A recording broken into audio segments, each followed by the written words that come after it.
నమస్కారము. అందరికీ విశ్వావసునామ సంవత్సర శుభాకాంక్షలు. ఈ సంవత్సరము రవి రాజు అగటంతో గురువుకి సస్యాధిపతిగా ఇచ్చారు. సస్యాధిపతి గురువుగా కావటం వలన యువగోధూమాచనకా ఫలితాశ్చ భవంతి పీతధాత్రీ చ ఫలితా గురౌ సస్యాధిపే సతి. అంటే గురువు సస్యాధిపతి అగుటచ యవలు, గోధుమలు, శనగలు బాగా సమృద్ధిగా పండుతాయి. పసుపు రంగు నేల బాగా చక్కగా పండుతుంది. అదేవిధంగా గురు సంచారం వలన ఈ సంవత్సరము ప్రజలందరికీ కూడా మేలు జరుగుతుంది. వ్యవసాయ రంగము, వ్యాపారము గురు సంచారం వలన అభివృద్ధి పడి వాళ్ళందరూ కూడా సుఖంగా జీవించుతారు. గురువు సంచారం వలన విద్య బాగా అభివృద్ధి చెందుతుంది. ప్రతి ఒక్కళ్ళు కూడా విద్యలో బాగా అభివృద్ధి చెందుతూ ఉన్నత స్థానానికి చేరుకునే అవకాశం కలదు. విద్యాశాఖలో అనేక రకాలైనటువంటి పదోన్నతులు కానీ లేకపోతే ఉద్యోగ అవకాశాలు కానీ ఈ గురువు సంచారం వలన ఈ సంవత్సరం అంతా కూడా బాగా జరుగుతుంది. గురువు అతిచారములో ఉండగా శని వక్రించటం వలన దోషం ఏర్పడుతుంది. దానివల్ల ప్రపంచం అంతటా కూడా యుద్ధ వాతావరణము, తెలియకుండానే బయోవార్లు, ఆటోమేటిక్గా మనందరము కూడా దానిని ప్రపంచ యుద్ధముగా పరిగణించవచ్చును.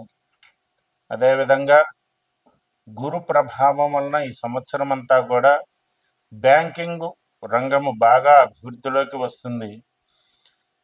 అదే ఈ వర్షలగ్నాన్ని కనుక మనం ఈ సంవత్సరం పరిశీలిస్తే సింహలగ్నం అవుతుంది. వర్షలగ్నము లగ్నానికి పంచమ అష్టమాధిపతి అయినటువంటి గురువు దశమంలో అంటే వృషభంలో ఉండటం వలన మతపరమైనటువంటి విశ్వాసాలు కలుగుట వలన ప్రజలందరూ కూడా భక్తి భావంతో దేవాలయాలకి వెళ్ళి పుణ్యకార్యాలన్నీ కూడా చేస్తారు. శ్రమకు తగ్గటువంటి ఫలితాన్ని కూడా వస్తూ ఉంటుంది అందరికీ.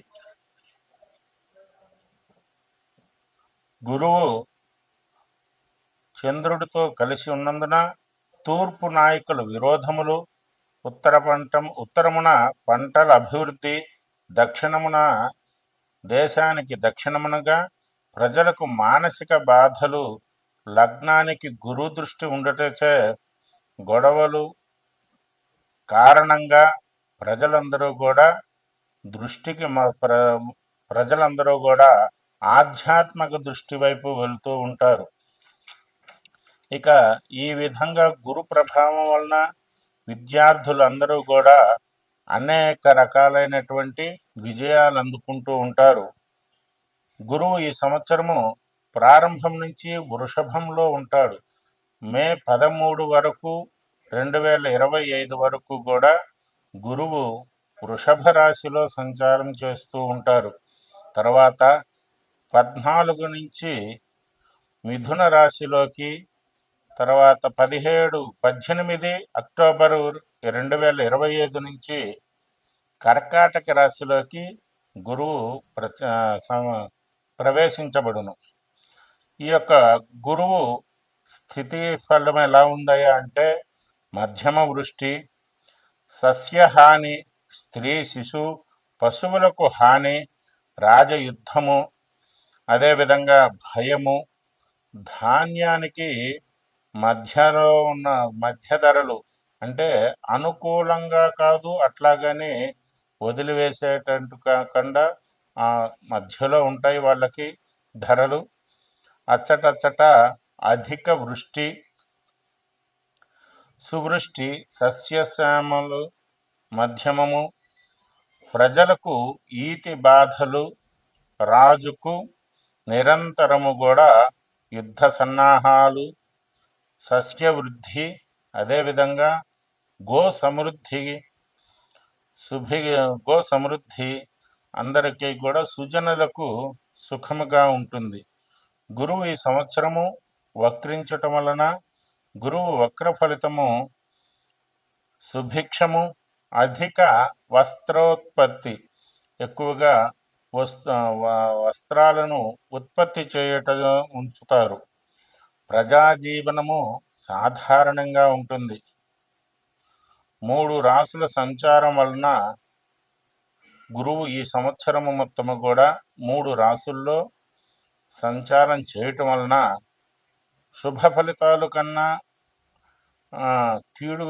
కీడించేటువంటి అశుభ ఫలితాలే ఎక్కువగా మనకు గోచరిస్తూ ఉన్నాయి.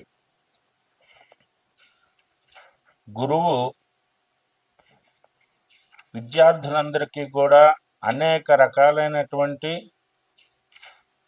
చదువులను నేర్పేటువంటి గురువు. ఈ విధంగా గురు సంచారము ఈ విశ్వావసు నామ సంవత్సరములో చాలామందికి అనుకూలంగాను, విద్యార్థులందరూ కూడా ఉన్నత శిఖరాలకు చేరుకోవడానికి, అదేవిధంగా వృత్తి వ్యాపారాలన్నీ కూడా అభివృద్ధి పదంలో తీసుకెళ్ళడానికి గురువు చాలా అనుకూలంగా ఉన్నాడు. ఇక పోతే 12 రాసులు మేషం నుంచి మీనం వరకు కూడా రాసుల యొక్క ప్రభావం గురువు ప్రభావం రాసుల మీద ఎలా ఉన్నదో మనం తెలుసుకుందాం. ముందుగా మేషరాశి వాళ్ళకి ఈ యొక్క గురువు ప్రభావము ప్రారంభంలో వృషభంలోనే ఉంటాడు. మేషరాశి వాళ్ళకి కూడా ఈ యొక్క 14/5 వరకు కూడా వృషభ రాశిలో ఉండి 14 మే నుంచి కర్కాటకంలోకి ఈ యొక్క గురువు సంచారం సాగుతూ ఉంటుంది. ఈ సంవత్సరం ఆరంభం నుండి అంటే ఉగాది నుండి వైశాఖ బహుళం వరకు కూడా గురువు ద్వితీయంలో ఉండటం చేత ధన సంపాదన, సుఖము, కీర్తి ప్రతిష్టలు, వీరి మాటలను ప్రతి ఒక్కళ్ళు కూడా గౌరవించే విధంగా ఉంటాయి. శుభమూలకంగా ధన వ్యయము, ఇంట్లో శుభ కార్యక్రమాలు కూడా జరుగుతూ ఉంటాయి. సంతోషము, అనేక రకాలైనటువంటి ఆదాయ మార్గాలు కలుగుతాయి. తర్వాత గురువు తృతీయ చతుర్థ రాశుల్లో సంచరిస్తూ ఉంటాడు కాబట్టి కష్టపడాల్సి వస్తుంది, శ్రమ అధికముగా ఉంటుంది. ఉద్యోగ భంగము, ఉద్యోగాల్లో స్థిరత్వం కోల్పోయే అవకాశం ఉంటుంది. వృధా వైరములు, అనవసరంగా లేనిపోయినటువంటి తగాదాలు, లేనిపోని కాలక్షేపము, మనము అనుకున్నది కూడా దూరం అయిపోయేటువంటి అవకాశం ఉన్నది.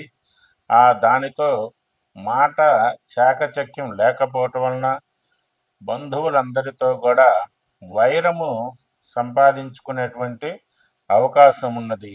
మేషరాశి వాళ్ళకి ఈ యొక్క గురువు అంతా కూడా శుభుడే, కానీ ఈ యొక్క గురువు మేషరాశికి శుభుడే, కానీ కొన్ని రకాలైనటువంటి మానసిక ఇబ్బందులు, అదేవిధంగా కొన్ని రకాలైనటువంటి చికాకులు కలుగజేయగలడు.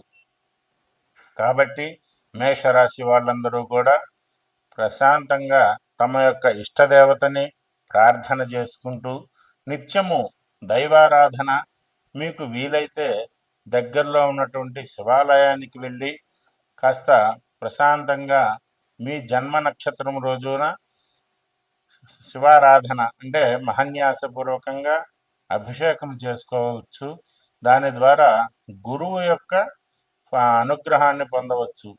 ఈ సంవత్సరము గురువు యొక్క అనుగ్రహం కోసము ప్రతి ఒక్కళ్ళు కూడా ఈ కిందటి చెప్పేటువంటి శ్లోకాన్ని ప్రతి ఒక్కళ్ళు ఎవరి శక్తి కొలది వాళ్ళు పారాయణ చేసుకోవటం వలన మీరు చేసేటువంటి పారాయణ మీకు మనశ్శాంతిని కలిగించడానికి కానీ గురువు యొక్క అనుగ్రహాన్ని పొందడానికి అవకాశం ఉంటుంది. శ్లోకం ఏమిటంటే, దేవానాంచ ఋషీణాంచ గురుకాంచన సన్నిభం బుద్ధిమంత్రం త్రిలోకేశం తం నమామి బృహస్పతిం అనేటువంటి ఈ యొక్క శ్లోకాన్ని అన్ని రాసుల వాళ్ళు ప్రతి ఒక్కళ్ళు కూడా ఎవరి శక్తి కొలది వాళ్ళు సంఖ్య ప్రమాణం కాకుండా మీ శక్తి కొలది పారాయణ చేసుకుంటూ ఉంటే గురువు యొక్క అనుగ్రహత కొంతలో కొంత లభించేటువంటి అవకాశాలు ఉన్నాయి. అదేవిధంగా ప్రతి రాశి వారికి కూడా ఈ యొక్క గురువు పరిపూర్ణంగా అనుగ్రహించి వాళ్ళకున్నటువంటి ఈతి బాధలు, చిన్న చిన్నటువంటి మానసికటువంటి బాధలు కానీ, లేకపోతే ఆందోళనలు, ఇవన్నీ కూడా తొలగిపోయి ప్రతి ఒక్కళ్ళు కూడా సుఖంగా ఉండాలి.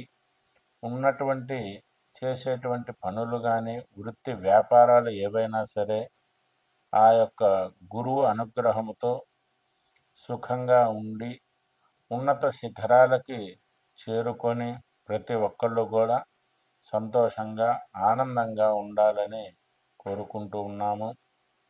విశ్వావసు నామ సంవత్సరంలో ప్రతి ఒక్కళ్ళకి కూడా అంతా మంచే జరుగుతూ ఉంటుంది, ఎటువంటి ఇబ్బందులు ఉండవు. కాకపోతే విశ్వావసు అంటేనే విశ్వాసము అని. విశ్వాసము అంటే మన మీద మనకు విశ్వాసం ఉండాలి. అదేవిధంగా చేసే పని వల్ల విశ్వాసం ఉండాలి. ఈ యొక్క చిన్న చిన్న ఇబ్బందులు కానీ, లేకపోతే బాధలు కానీ కూడా తొలగిపోయి సుఖంగా ఉండాలి అంటే గురువు యొక్క అనుగ్రహం ప్రతి ఒక్కరికి కూడా కావాలి. కాబట్టి ప్రతి ఒక్కళ్ళు కూడా ఈ యొక్క శ్లోకాన్ని ఎవరి శక్తి కొలది వాళ్ళు పారాయణ చేసుకుంటూ సుఖంగా ఉండాలని కోరుకుంటూ ఉన్నాము. ఈ సంవత్సరము గురువు ప్రారంభంలో వృషభంలో ఉంటాడు. అంటే ఉగాది నుంచి మార్చి 30 నుంచి వృషభంలో గురువు సంచరిస్తూ మే 13 వరకు కూడా వృషభ రాశిలోనే సంచరిస్తూ ఉంటారు. తదుపరి మే 14 నుంచి మిథున రాశిలోకి గురువు యొక్క సంచారం మొదలవుతూ ఉంటుంది. మే 14 నుంచి 17 అక్టోబర్ 17 వరకు కూడా గురువు కర్కాటక రాశిలో సంచారం చేస్తూ ఉంటాడు. అక్టోబర్ 18 నుంచి సంవత్సరాంతం వరకు కూడా గురువు కర్కాటక రాశిలో ప్రయాణం చేస్తూ ఉంటాడు. ఈ సంవత్సరం మొత్తం కూడా గురువు 3 రాశుల్లో సంచారం చేస్తూ ఉంటాడు. వృషభము, మిథునము, కర్కాటక రాశుల్లో ఈ సంవత్సరం గురువు సంచారం చేస్తూ ఉంటాడు. కాబట్టి గురువు యొక్క అనుగ్రహము కోసము కొన్ని రాశి వాళ్ళకి గురువు అనుకూలంగా ఉంటారు. అదేవిధంగా వ్యయస్థానంలో ఉన్నటువంటి గురువుకి కొంతమందికి బాధలు పెరుగుతూ ఉంటాయి. వ్యయస్థానంలో అంటే గురువు వృషభంలో ఉంటే మేషరాశి వారికి ఈ యొక్క వ్యయ బాధలు కానీ, అదేవిధంగా మీనరాశిలో ఉంటే వ్యయ బాధలు, ఇట్లా అనేక రకాలైనటువంటి బాధలు వస్తూ ఉంటాయి. కాబట్టి వ్యయస్థానంలో ఉన్నటువంటి గురువుకి పరిహారంగా ఎవరి శక్తి కొలది వాళ్ళు దాన ధర్మాలు చేసుకుంటూ ప్రతి నిత్యము కూడా నిత్య దేవతారాధన, ఇంట్లో ఉన్నటువంటి దేవుళ్ళని పూజించుకుంటూ సుఖంగా ఉండవలసిందిగా కోరుచు ఉన్నాము. అదేవిధంగా కొన్ని రాసుల్లో గురువు సంచారం వలన కొన్ని రాసుల వాళ్ళకి ఇబ్బందులు కలగవచ్చును.